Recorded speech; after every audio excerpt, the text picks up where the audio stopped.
I'm Vin. I'm Sori. That's Sparky. No, like, remember the kids? I moved them for safety because the kids came in our room. Should I put them up? Or should we just push forward? We'll push forward. Remember our friends. They're safe though. I made sure that everybody was safe when the kids came in to visit, so. Unbelievable. Both of them are still alive. They're just. Well, at least people know that we shoot this stuff live in one take. God almighty. Alright. Shout out to the big homie, Steven Ortega. Shout out to the big homie, Steven Ortega. He suggested this song. It's called Glow. Being as an Ocean is the band. Yeah, shout out also to there's these kids trapped in like a mine in Thailand. But they're like writing to their parents and stuff. Like they're alive. And I think basically the solution is they've got like the Thai version of the Navy SEALs. Yeah. And they got to teach the kids to scuba dive because there's all this water and stuff. So they got to swim out of it. So they're teaching the kids to scuba dive, and then they're gonna.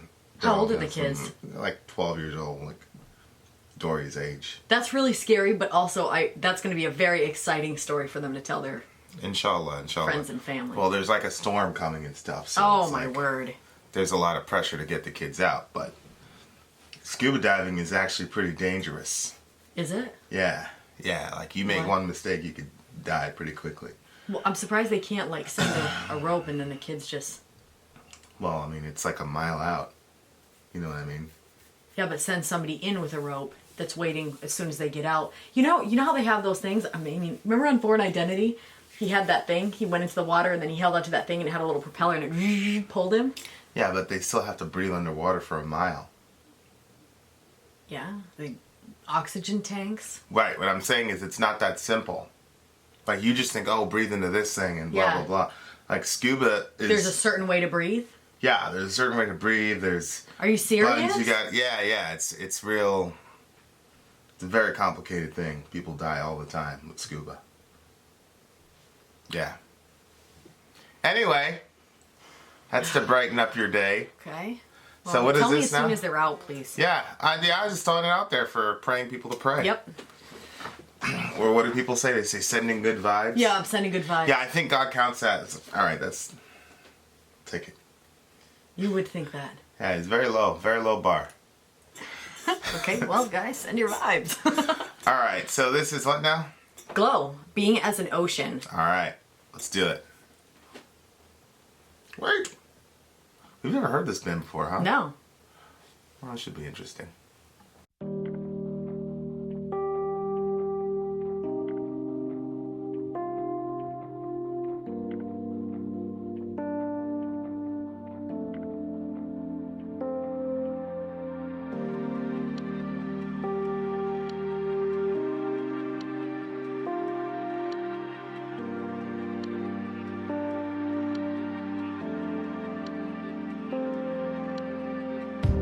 There can be so much tragedy in a smile, such desperation in embrace. We all ache for a taste of humanity, as a widow for one last glimpse of her beloved's face. We all ache.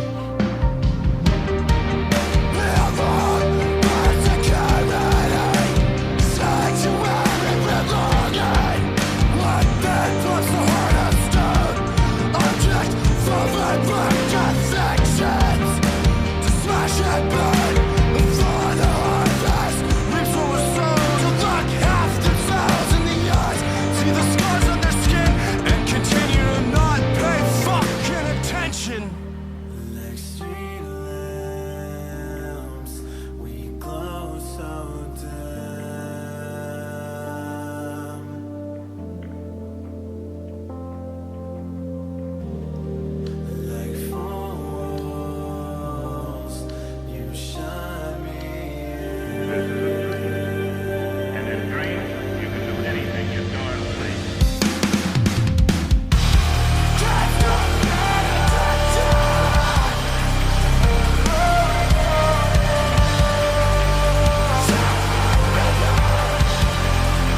And no matter who's told you differently, you're worth everything.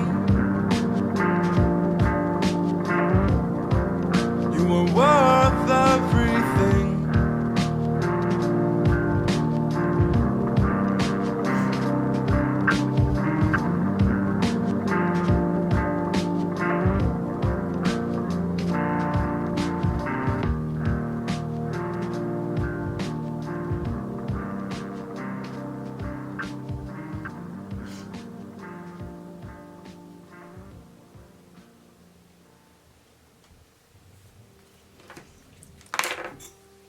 That was a good one. I like that. A little emotional. Yeah. I'm holding back crying too. It was good. I really liked it. You know what? I think that when you listen to so much metal and the messages sometimes are so dismal, like that self-hatred one, you know, then songs like this become so much more meaningful.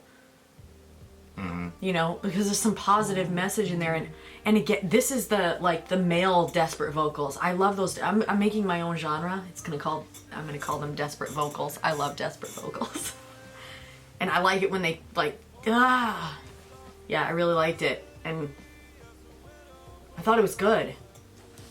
What did you think of it? Yeah, it's a good song. Why did it take so long to say that? It's a good song. How do you feel about it? Good song. That's it? Like, there's no emotional words? Well, I mean, it's on my playlist. See, yeah, me too. I can't believe I've never heard of these people. Why is it that some people that are so good, they just don't get heard? And I don't know. I mean, everybody wants to be a musician. There's gonna be some people after this plays that are gonna say, whoa, I really like that band, I never heard of them before. Yeah. They're gonna get some listens from this, which That's is cool. I'm very that's our excited about role. that. It's our role. Alright, well, you wanna start from the top? I mean, I think it's pretty self-explanatory, but That still line good. is deep, man. Which one? You're worth everything. What do you think of when you hear that one? That's a good line. No, it's a good line. You know, when I think about what it means to be a Christian and the idea that,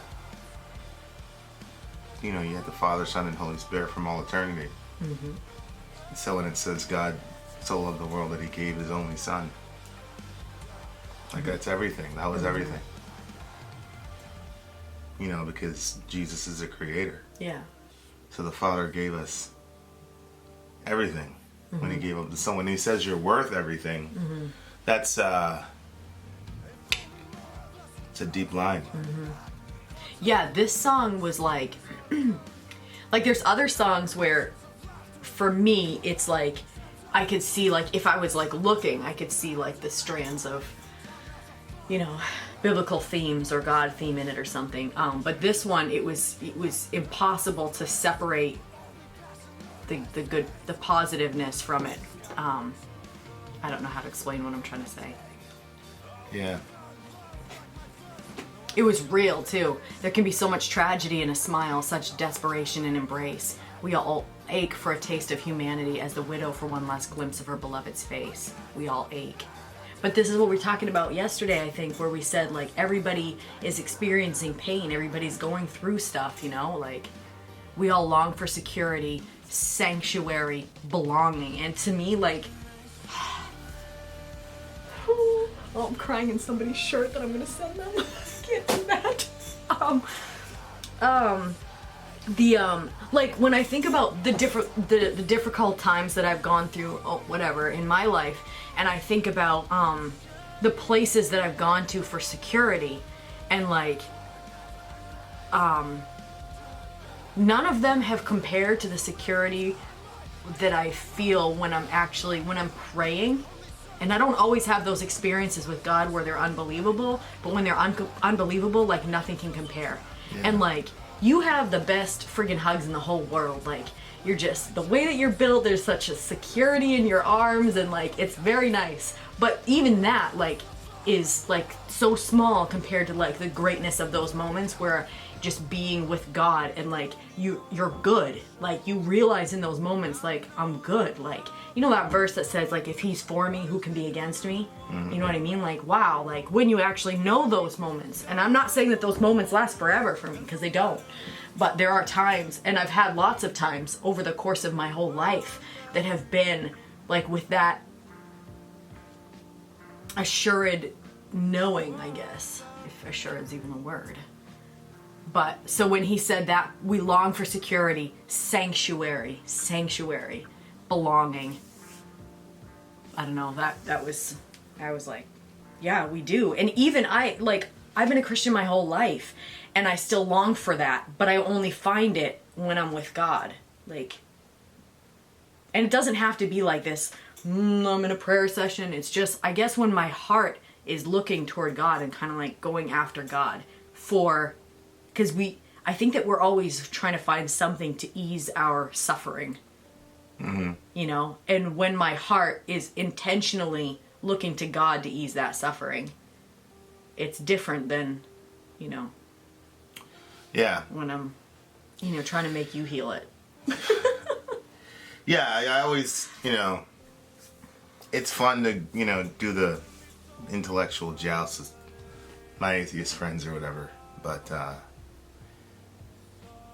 it's true. Like when you have those moments with God, it's just like, and you know He's speaking to you. It's a crazy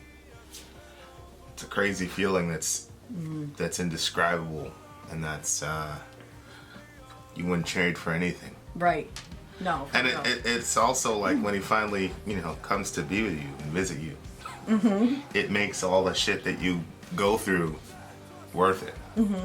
Just to have those, you know, moments with God. This is a deep song, man.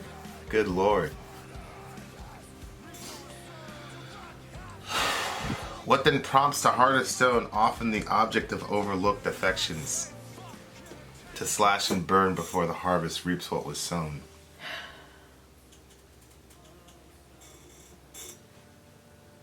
Like overlooked affections, like you're giving love, but you're not getting it back. It's so your affections are overlooked. Oh. That's a crazy line. Slash and burn before the harvest reaps what was sown. That is a good line. Well, what do you get from that? It's combining a bunch of metaphors. You know, what you sow, you'll reap. Yep. And then slash and burn is a tactic in war, is where you just wreck everything and then set it on fire so nothing can grow up. So, like, he put both of those metaphors side by side. I think that's brilliant. Yep.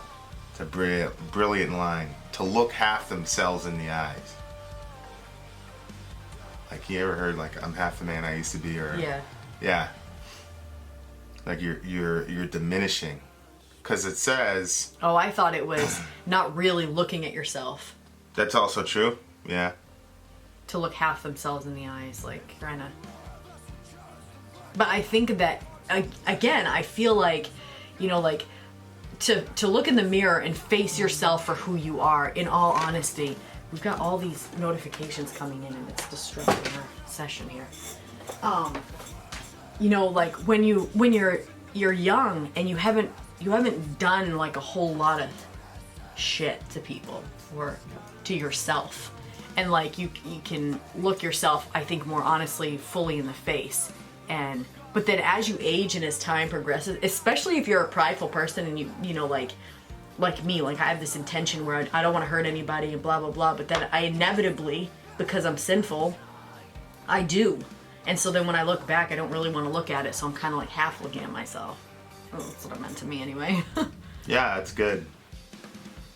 See the scars in their skin and continue to not pay fucking attention. Yeah, and I don't know if that's the scars. See, for me, it was like the scars on, not your own skin, but like if you look at yourself half in the mirror and you realize that's because you put scars on other people. And so you're not going to actually see the scars on their skin and continue not to pay fucking attention. I'm not going to look at that because I can't even deal with that, you know? What did you get out of it? Well, I think it's...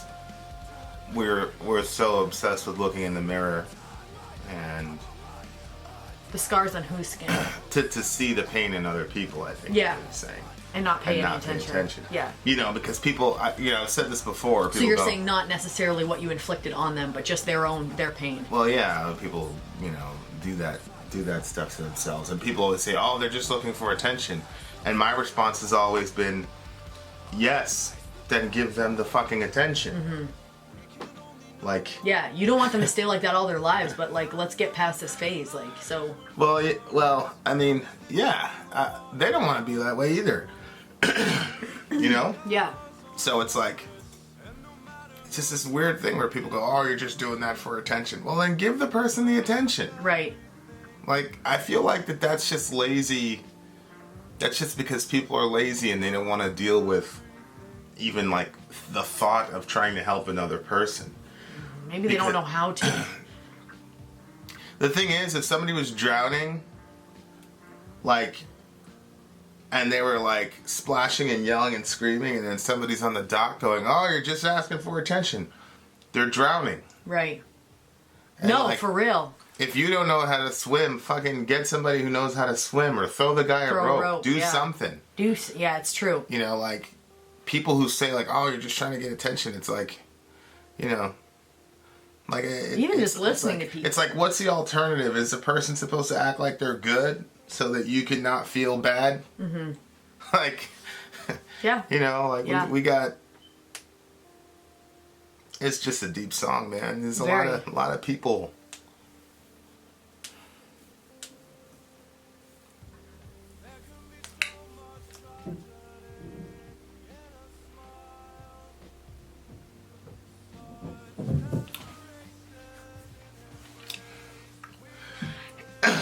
and a lot of pain,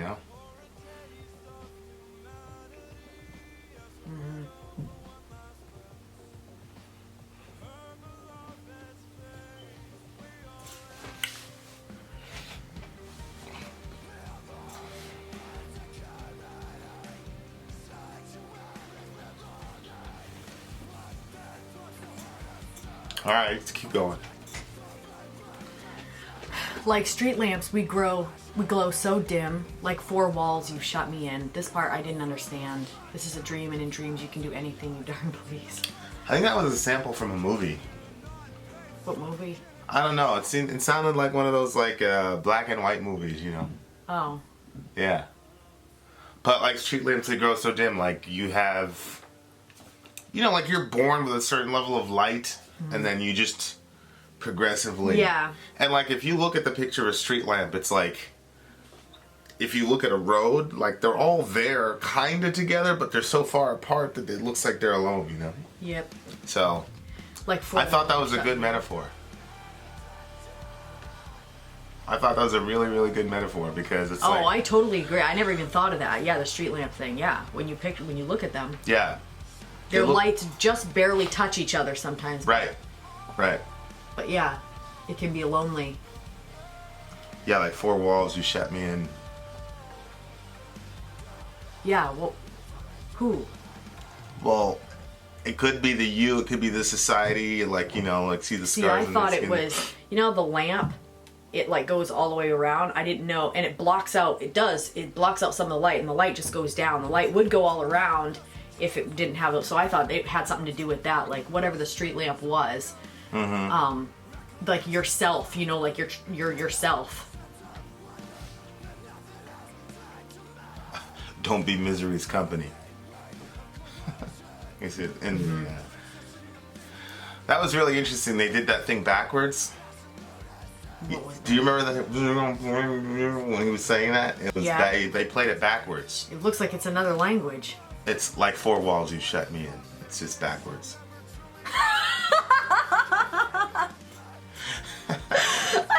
I was like, man, are they speaking in tongues? What the hell's happening here? Well, I mean, I knew it couldn't have been that, but it did kind of have that sound. Interesting. Okay, I see it now. If only more of us would choose to look back, complete those springs of youth. Contemplate. Contemplate, yeah. Recollections of laughter, recall that sense of wonder when nothing else seemed to matter. Yeah. I like this guy's writing style. Time has a funny way of coercion. Mm-hmm. Like when you're young and I know. you're naive, you have all these dreams, and then time convinces you that your dreams are only passing lunacies better scattered to the wind. Whoo! Yep. Lamenting, I'll never love like my first, though I've forgotten their kiss. I'll never truly be happy, though I can't remember the joys of heaven. Yeah, that's an interesting line. I can't remember the joys of heaven. Like there's a... I remember in a car one time I asked my mom, I said, where were we before we were born? And she goes, oh, you were with Jesus. But she completely just made that up because the Bible doesn't say anything. No, but I feel like we were. Well, yeah. Because if you say, remember we said yesterday or the day before, like that thoughts and ideas is what God had. Right. And then he spoke a word and the word was a person. Right. Yeah. And which is Jesus. So why wouldn't it be the same for us? If Jesus has a thought, an idea, and then he speaks it into existence and out here comes Adam. Yeah. I just think we must have been with Jesus. We had to have been. Well, it's interesting because when you enter, like, and I've seen it, like, because we've been blessed to see a bunch of new Christians, and so like, you can't describe the presence of God because it's indescribable. But it's very interesting watching new Christians because we don't tell them a lot of this stuff. No. But they all kind of report the same kind of thing, and like. Everybody kind of has this like familiarity, like immediately they know. Yes. So yeah. They always say too, like I feel like. Remember one was saying, I feel like lighter and clean. I feel clean. And you know what? That stuff really never made sense. But honestly, well, I mean, it made sense. But like that's what I felt like when we were listening to this song. It wasn't so heavy. Like everything is so heavy and dark sometimes with all this music. And then like this was, this one had it was serious, you know, but it had, I don't know, there was some good in it, okay. Yeah. That's good, though. We can choose to end the cycle of self-abuse. Yes. That's what I liked. Mm-hmm. I liked that. Are these guys a Christian band? I don't know.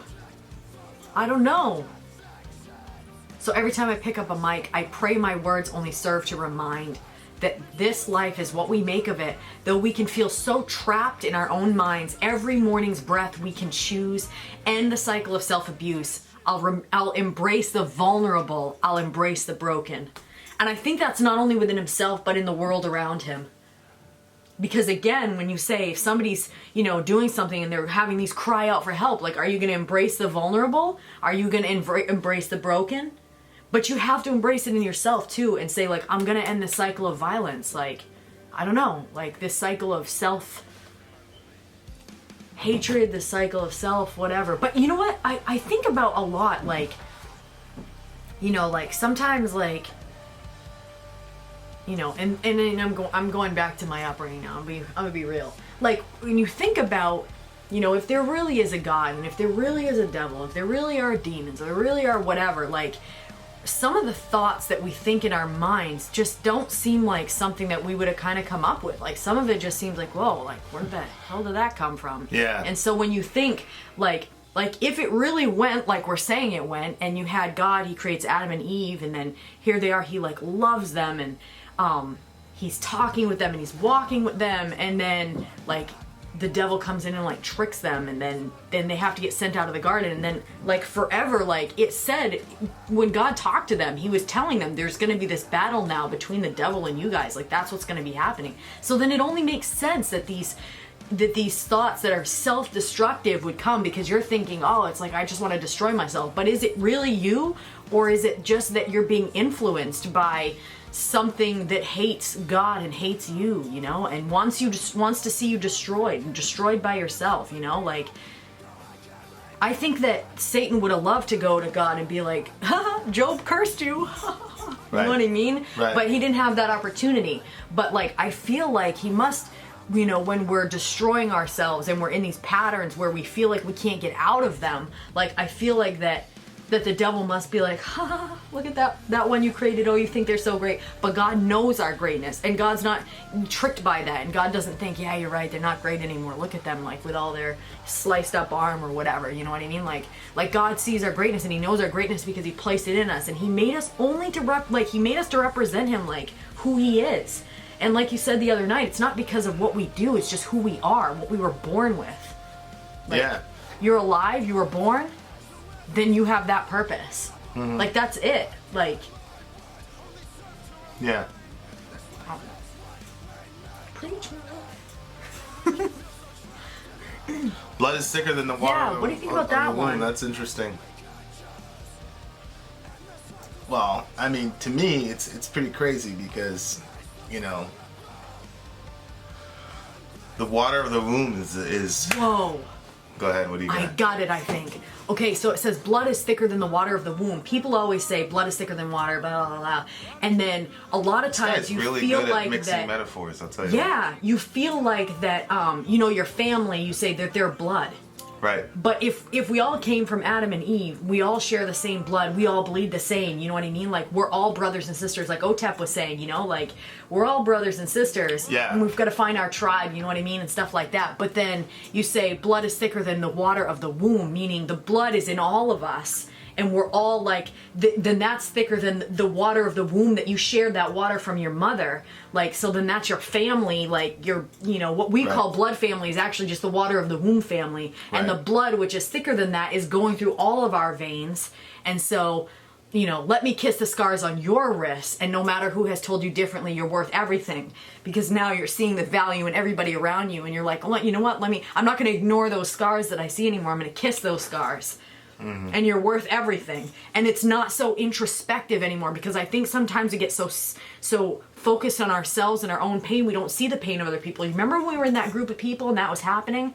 Yeah. Everybody was going through so much, but everybody was so focused on what they were going through, they could not see the pain in the person sitting beside them. It was literally only about them. And it was really like in my opinion, it was a very destructive thing, because I think that nobody could actually find their own healing, because I think the salve that you have is meant for your neighbor, and your neighbor's salve is meant for you. Salve is like a healing ointment, you know, like I think that we have to help heal each other. You know, it's not just about our own healing all the time. We got to be focused on other people, and I think that that's how when we love each other, because you know, if you're focused on healing somebody else, you're focused on loving somebody else. I think love is the highest thing. I literally think love has to be the highest thing. Yeah. And I know that love is, what did he say? Whoops, the computer just shut. I knew he said something at the end of the song about love. Yeah, and I know that love is worth the risk. It is a risk to love. Yeah. If you're loving to be loved in return. Right. Right. You know, that's that book that we sent out, Hind's Feet in High Places. Read it if you got yours. I'm reading it to the kids. I'm crying every day reading it to them. They love it. They start cheering at different parts. It is. But it's worth it. Blood is thicker than the water of the womb. I love that. It's a good song. Oh, honey.